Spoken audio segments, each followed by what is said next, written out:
Dios te espera en el altar.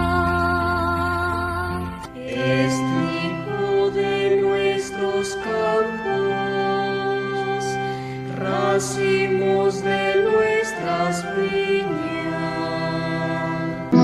Como sus primeros discípulos en el momento de las apariciones de Cristo resucitado, también nosotros aquí congregados tenemos al Señor Jesús presente con nosotros.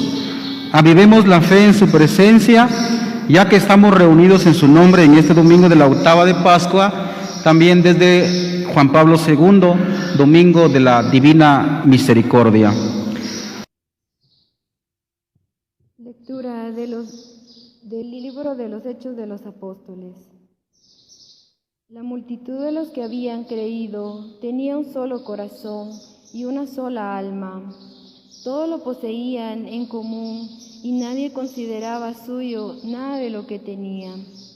Con grandes muestras de poder, los apóstoles daban testimonio de la resurrección del Señor Jesús, y todos gozaban de gran estimación entre el pueblo. Ninguno pasaba necesidad, pues los que poseían terrenos o casas los vendían, llevaban el dinero y lo ponían a disposición de los apóstoles, y luego se distribuía según lo que necesitaba cada uno. Palabra de Dios.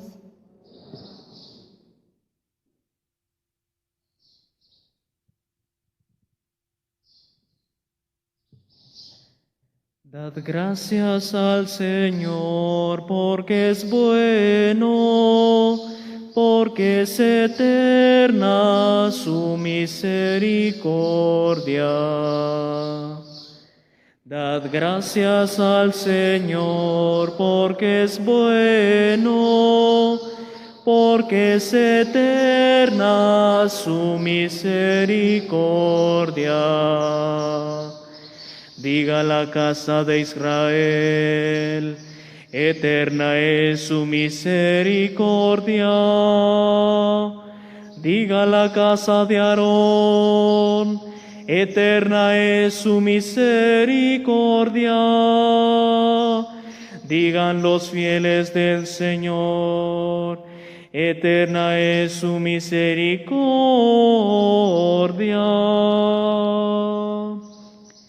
Dad gracias al Señor, porque es bueno, porque es eterna su misericordia. La diestra del Señor es poderosa, la diestra del Señor es excelsa. No he de morir, viviré, para contar las hazañas del Señor. Me castigó el Señor, pero no me entregó a la muerte. Dad gracias al Señor, porque es bueno, porque es eterna su misericordia. La piedra que desecharon los arquitectos es ahora la piedra angular. Es el Señor quien lo ha hecho. Ha sido un milagro patente. Este es el día en que actuó el Señor. Sea nuestra alegría y nuestro gozo.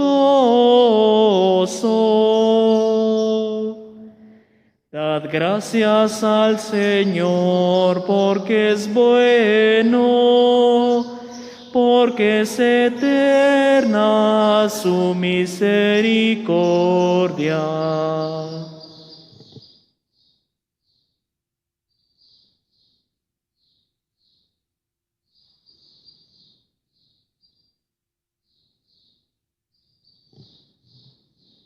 Lectura de la primera carta del apóstol San Juan. Queridos hermanos, Todo el que cree que Jesús es el Mesías ha nacido de Dios. Todo el que ama a un padre, ama también a los hijos de éste. Conocemos que amamos a los hijos de Dios, en que amamos a Dios y cumplimos sus mandamientos. Pues el amor de Dios consiste en que cumplamos sus preceptos, y sus mandamientos no son pesados. Porque todo el que ha nacido de Dios vence al mundo, y nuestra fe es la que nos ha dado la victoria sobre el mundo. Porque, ¿quién es el que vence al mundo? Solo el que cree que Jesús es el Hijo de Dios. Jesucristo es el que se manifestó por medio del agua y de la sangre. Él vino no solo con agua, sino con agua y con sangre. Y el Espíritu es el que da testimonio, porque el Espíritu es la verdad. Palabra de Dios.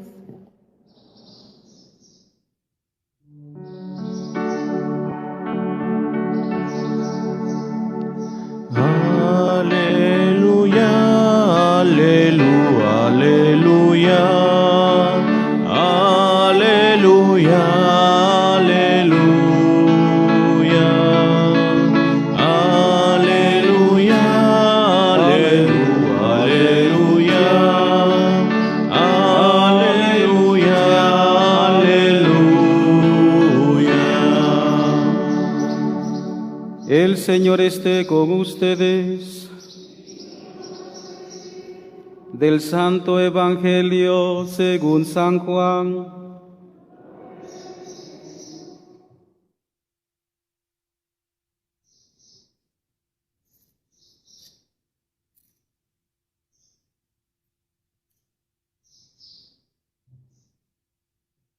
Al anochecer del día de la resurrección, estando cerradas las puertas de la casa donde se hallaban los discípulos por miedo a los judíos, se presentó Jesús en medio de ellos y les dijo: la paz esté con ustedes. Dicho esto, les mostró las manos y el costado. Cuando los discípulos vieron al Señor, se llenaron de alegría. De nuevo les dijo Jesús: la paz esté con ustedes. Como el Padre me ha enviado, así también los envío yo. Después de decir esto, sopló sobre ellos y les dijo: reciban el Espíritu Santo. A los que les perdonen los pecados les quedarán perdonados, y a los que no se los perdonen les quedarán sin perdonar. Tomás, uno de los 12, a quien llamaban el gemelo, no estaba con ellos cuando vino Jesús, y los otros discípulos le decían: hemos visto al Señor. Pero él les contestó: si no veo en sus manos la señal de los clavos, y si no meto mi dedo en los agujeros de los clavos, y no meto mi mano en su costado, no creeré. 8 días después estaban reunidos los discípulos a puertas cerradas, y Tomás estaba con ellos. Jesús se presentó de nuevo en medio de ellos y les dijo: la paz esté con ustedes. Luego le dijo a Tomás: aquí están mis manos, acerca tu dedo, trae acá tu mano, métela en mi costado, y no sigas dudando, sino cree. Tomás le respondió: Señor mío y Dios mío. Jesús añadió: tú crees porque me has visto. Dichosos los que creen sin haber visto. Otras muchas señales milagrosas hizo Jesús en presencia de sus discípulos, pero no están escritas en este libro. Se escribieron estas para que ustedes crean que Jesús es el Mesías, el Hijo de Dios, y para que creyendo tengan vida en su nombre. Palabra del Señor.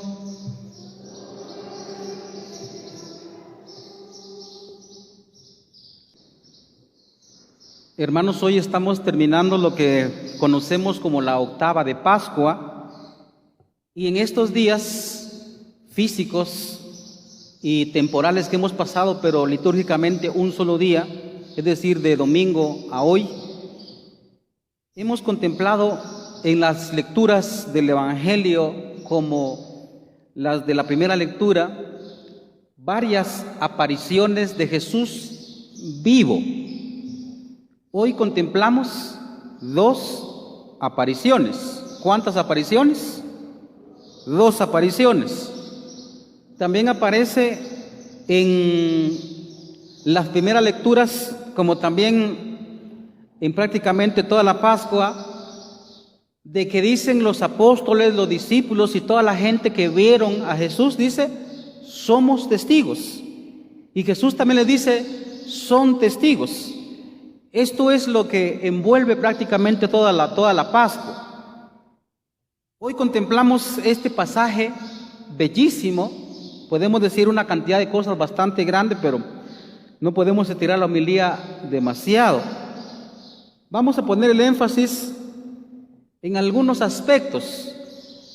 Aquí en esta ocasión llama poderosamente la atención, ¿verdad? Uno se le queda eso como grabado, la incredulidad de Tomás.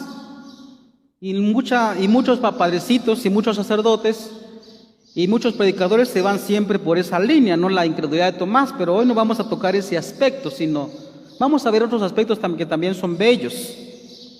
Primero, vamos a ver que la fe es una fe que ve.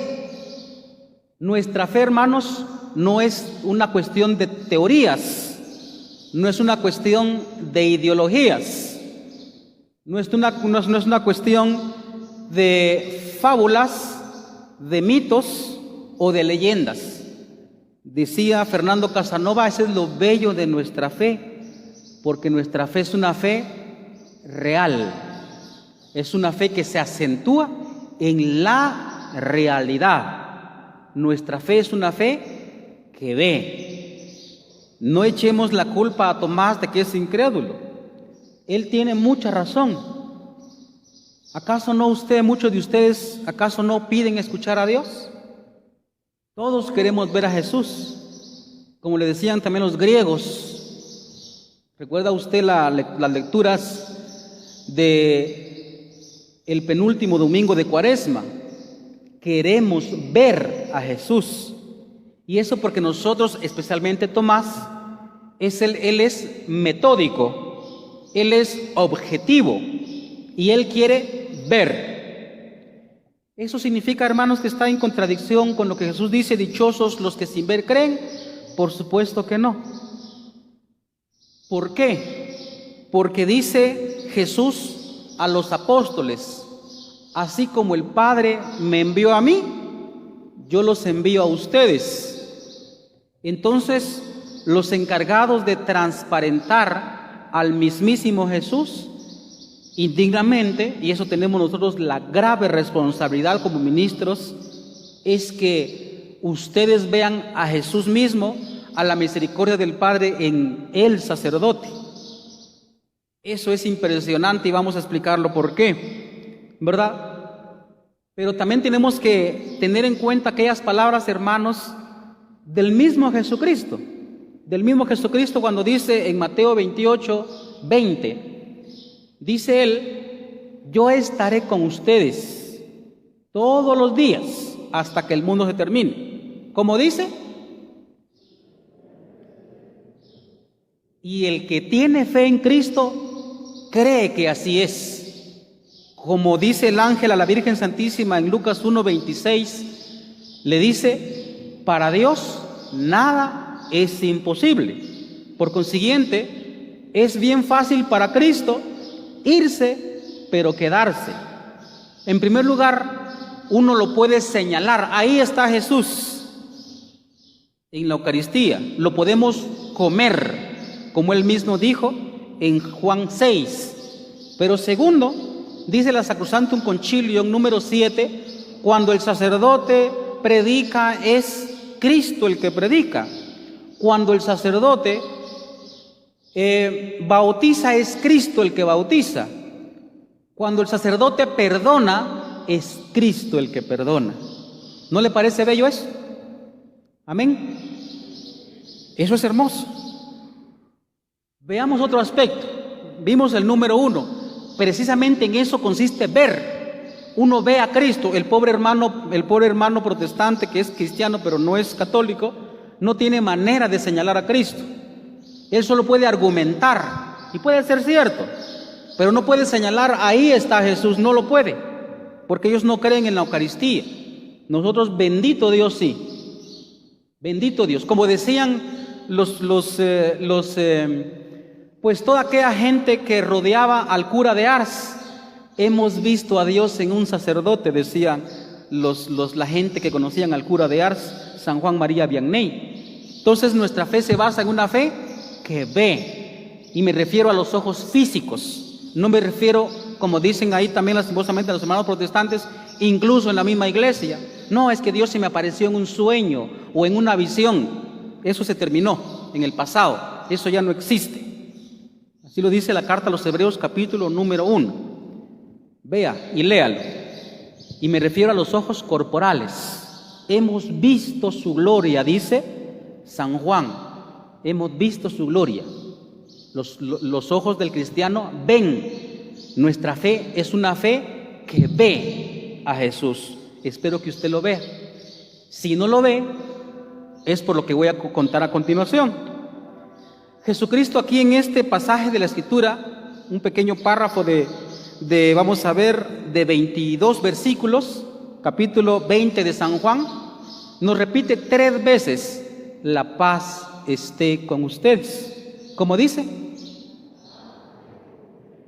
Y yo sé que muchos de ustedes o muchos de nosotros no tenemos paz. Muchos no tenemos paz. ¿Cómo es posible esa paz cuando uno tiene una cantidad de cosas por qué lamentarse? Enfermedades, problemas, muerte, economía y amenazas en la iglesia de división, volcán que se derrumba y arrasa con familias enteras. Una cantidad de cosas que uno tiene que lamentarse, pero eso precisamente es lo que provoca, hermanos, de que uno no vea a Dios, no vea a Cristo, porque Cristo hoy se aparece igual como está aquí, se aparece igual. Si usted no lo ve, es porque le ponemos demasiada atención a nuestro dolor. Ve a María Magdalena, se le apareció Cristo allí frente a ella y no lo vio. ¿Por qué? Dice el evangelista, porque sus ojos estaban envueltos en lágrimas. En los discípulos de Emaús, cuando van caminando para Emaús, la aldea, entonces Jesucristo mismo se les aparece y ellos dicen, no lo reconocen. El evangelista Lucas dice, porque tenían agriado el corazón, tenían amargado el corazón. Ese es el problema. Por eso, hermanos, el segundo punto que voy a ver es el perdón de los pecados. Los discípulos estaban encerrados por miedo a los judíos. Si lo digo psicológicamente hoy, haciendo una aplicación de nuestra realidad, nosotros tenemos complejos, tenemos heridas en el alma, tenemos cosas que nos duelen. Ese es el pecado. El pecado no son cositas que uno hace. El pecado más bien es algo que uno sufre por dentro. Véalo bien. Las heridas que llevamos tantas veces no se borran, como le pasó a una señora, un sacerdote comentaba en una ocasión que llegó a confesarse una señora con él, una señora mayor, con alrededor de 70 años, y esta señora echó los pecaditos de siempre, ¿no? Pues me enojé, le batí a una gallina y cosas por el estilo. Pero después agacha la cara y se pone a llorar y dice el sacerdote, ahorita va a soltar lo bueno. Y entonces decía la señora, padre, le tengo que contar algo que nunca le he contado a nadie. Y entonces el padre dijo, adelante mi hija, cuente, dígalo. Y la señora le dijo, padre, algo que nunca he dicho y que me llena de dolor. Cuando yo era pequeña, 5 o 6 años, mis hermanos me llevaban a un bosque y allá me violaban. Y entonces el sacerdote le dice, señora, usted anda cargando con ese dolor 65 años. Sí, padre. Y lloraba la señora. Hoy también pasa con varones. Ese es el pecado. Esas son heridas que están en el alma. Esas no nos dejan ver a Jesús resucitado. Dense en cuenta, hermanos, que Jesús le muestra las manos a Tomás. ¿Qué tenía en las manos, hermanos, Jesucristo? Los agujeros. Él tenía heridas. Hasta que nosotros nos dejemos perdonar por Cristo en el sacerdote, hasta entonces vamos a sanar. Porque la mayoría de veces nosotros no decimos las cosas. Uno piensa que pecados, como ya dije, son las cosas que uno hace, y el pecado no son cosas que uno hace. El pecado son cosas que uno siente, es lo que uno sufre. Ese es el pecado. Y la división que tiene uno acá, de que uno quiere hacer el bien y no lo hace. Y San Pablo lo dice, el bien lo tengo a la mano, pero no la fuerza para hacerlo.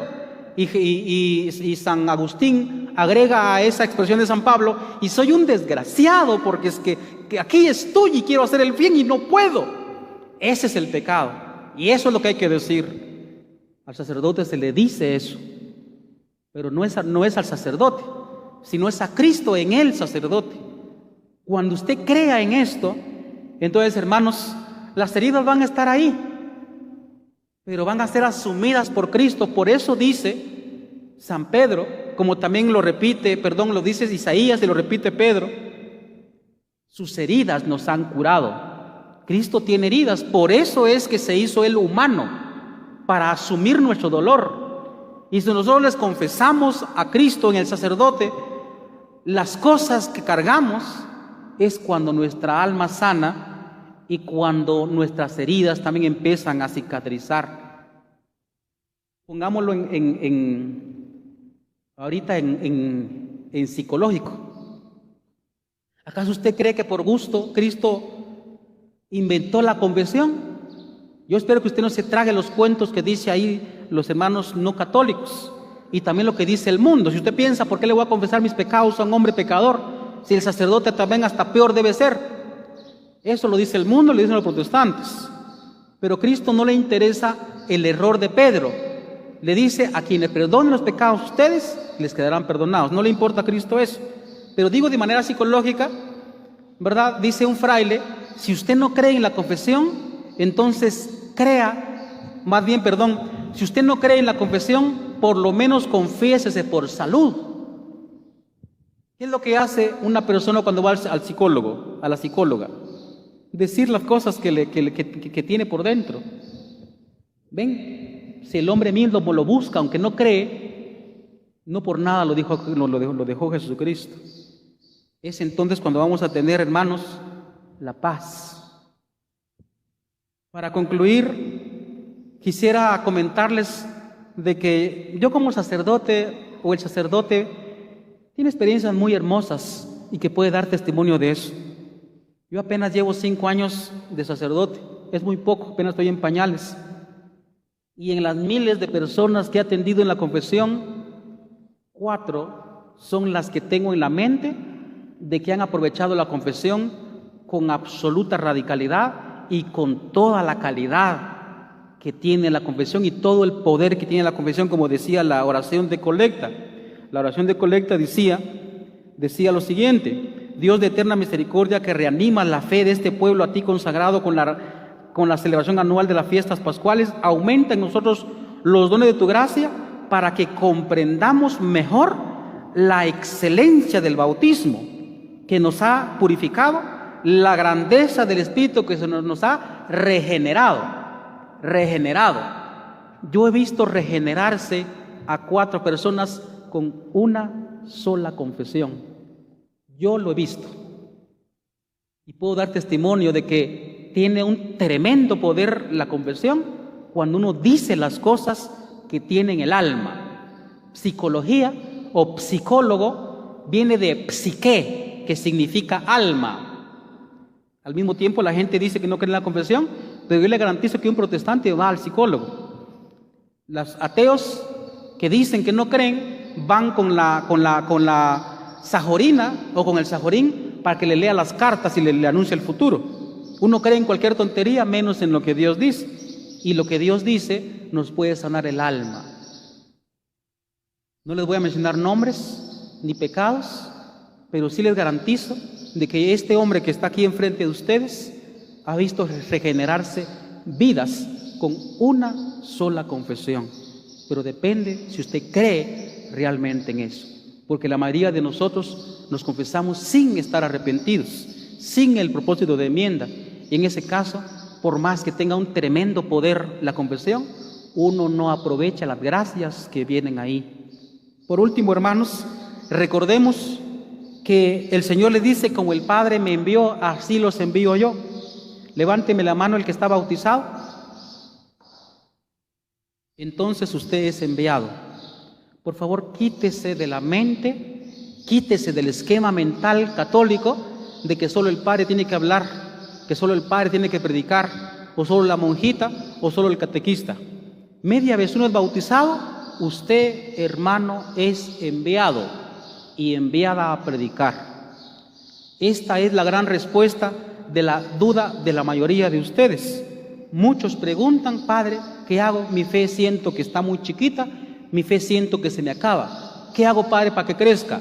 La respuesta es bien sencilla: predique, hable de Cristo, hable de su fe, hable de la sanación en la confesión, hable. Por eso no crece la fe en el católico. ¿Por qué creen que el mundo, aunque aquí tengo que alabar a los hermanos protestantes, el mundo protestante está creciendo? Porque el cristiano protestante, al nomás convertirse, entre comillas, agarra su micrófono, agarra su parlante y va a predicar, y no le da vergüenza. El católico está como chuchito machucado la cola, ¿no? Con miedo. Así está el católico no predica. Por eso la fe del católico no aumenta, se viene para abajo. Hermanos, unas maravillas que podemos hablar acá. Vamos a dejarlo acá, resumiendo lo que hemos dicho. Número 1, nuestra fe es una fe objetiva, concreta. Ve a Jesús resucitado. A Jesús resucitado se le ve en el sagrario, en el ministro que Cristo lo nombró para perdonar pecados en la tierra.